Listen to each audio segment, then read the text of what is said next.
Welcome back, y'all. Welcome back, y'all. It's your boy Chuhagobi, and I'm just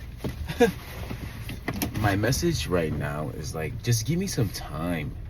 Just give me some time. This is gonna be a two-parter. I might make this into two parts, but my whole thing is that like society. I'll make this one a two-parter. Society is so cooked, in my opinion, that it's like everything has to be now. You know what I'm saying? They don't give time. They don't give you time for self-discovery. They don't give you time for you to figure things out. Everything has to be now. And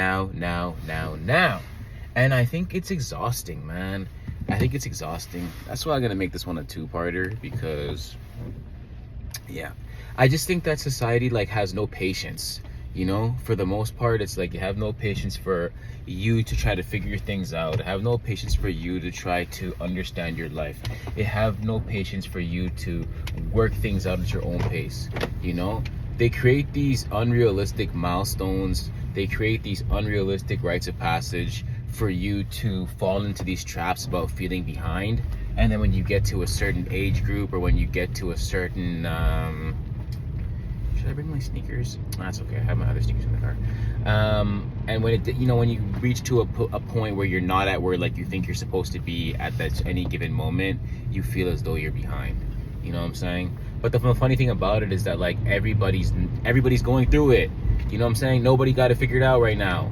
Everybody that I know own a house is stressed out. Everybody that I know don't own a house. So it's like everybody's looking at the grass like it's greener on the other side. You know what I'm saying? Like, mans are looking at me that I have a car. They're like, yo, you got a car. You're blessed, bro. And I'm looking at this car and I'm like, yo, mans, I don't have a car payment are blessed, you know? So the whole thing about it is just like, I feel as though I just need some time, you know what I'm saying? I just feel as though that I need some time to figure things out at my own pace, you know? That's why I don't really like to mingle too much. That's why I don't really like to be in the mix. It's because it's like I do things at my own pace because it allows me to make mistakes, to make mistakes, you know? In this world, it's kind of like everything is a punishment. It can feel as though if you don't understand your true purpose, or your true identity, and your true sense of self-worth, everything kind of feels like a punishment. You know, if you don't have a house by 30, you feel like the world is punishing you. You feel like the world is punishing you because the girls don't want to date you because you don't have any money, or you feel as though you're being punished because you can't find a job.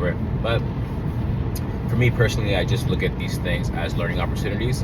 I look at these things as a way to address characteristic flaws in myself, and then I look at it as a way to unpack some of the things that I've been thinking about, some of the ways that I've been, you know, taught to believe.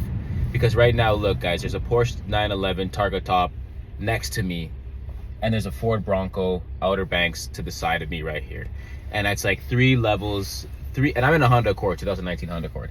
And I'm like, it's three levels of what you may consider to be abundance or prosperity within these three vehicles. This vehicle beside me can easily retail for about $250,000, and then the one to the left of me can easily retail for about 80 to 80, maybe 70 to 85, maybe 70 to 100 bags, give or take. I could see the Ford Bronco going for, I mean, it's not the Raptor, but still, whatever. The point I'm trying to make is that, like, you know, at the pace in which you're going, think about like, well, yeah, okay, at the pace in which you're going, think about where you want to be. But then I always like look around at these dynamics, and I think, okay, well, like, some mans are taking the bus, and then some mans are riding around in a Porsche 911. So it's like there's times that it's gonna take you in order to figure things out.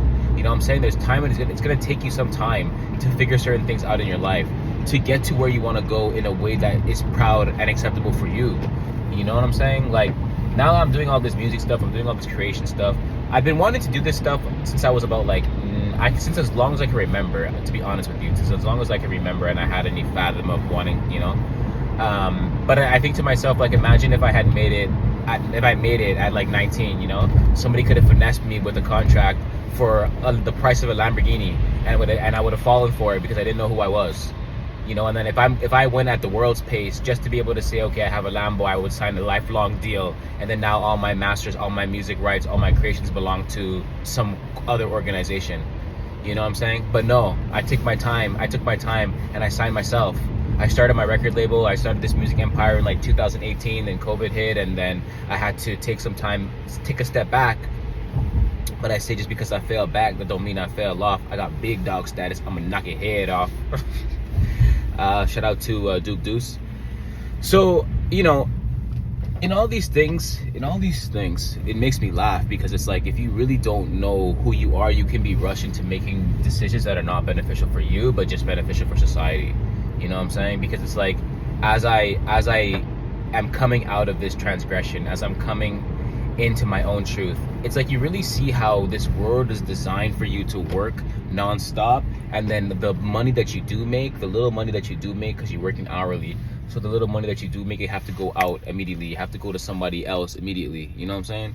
So I think that's bogus, and I personally, for one, will not stand for that. So, like I say, guys, I live my life without fear to encourage you guys to do the same. Life's not that serious, man. Life's not that deep, and don't let them convince you that like you're gonna die because you have bad credit. Okay? Anything, the way that the game has been designed, it's like it's a giant game of Monopoly, guys. What we're living in this realm is a giant game of Monopoly, but you just start with nothing. In Monopoly, I think you start with some money. They give you some money to start off in the game, but it's like you have to, everywhere you roll, your life every day is a roll of the dice. You know what I'm saying? And then now you end up in this guy's place, you end up in this guy's place, and then you got to pay. Everywhere you go, you got to pay. Everywhere you go, you got to pay. And like, the way that I'm just understanding is like, okay, I need to flip the script, because sometimes I think it's funny that people are like, oh, like you sell your products or you sell services. Who do you think you are? I'm a guy that's trying to not live like a slave. You feel what I'm saying? Like every day you wake up and you got to pay somebody. So why not you be the person that gets paid for once in your life? You know what I'm saying? Instead of having to be the one that always gets drained, and then you have no services to sell, you have no products to offer people. So, I just think it's funny because I literally say, like, we're all selling something. Some of us are just selling our time. Okay? And in all things, guys, don't let that go over your head. Okay? So, it's your boy, True. I'm out. I'm back like I never left. I'm back like I never left, man. For sure. So, okay, guys. I'm see y'all in the next one, yo. Peace. I'm out of here, man.